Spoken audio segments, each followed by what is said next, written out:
ام المؤمنین حضرت جویریہ رضی اللہ تعالی عنہ بیان کرتی ہیں کہ رسول اللہ صلی اللہ علیہ وسلم صبح کی نماز کے وقت یا اس کے بعد ان کے پاس سے گئے اور وہ اپنی جائے نماز پر بیٹھی ہوئی تھیں۔ پھر آپ صلی اللہ علیہ وسلم چاشت کے بعد آئے اور وہ بیٹھی ہوئی تھی اسی جگہ، تو آپ صلی اللہ علیہ وسلم نے فرمایا، کیا تم ابھی تک اسی طرح بیٹھی ہوئی ہو جس طرح میں تمہیں چھوڑ کر گیا تھا؟ انہوں نے کہا، جی ہاں۔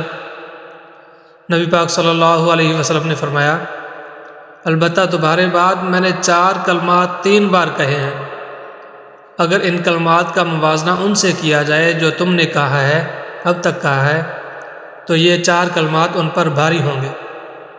وہ 4 کلمات یہ ہیں، سبحان اللہ و بحمدہ عدد خلقہ ورضا نفسہ وزینۃ عرشہ ومداد کلماتہ، او کما قال علیہ الصلاۃ والسلام۔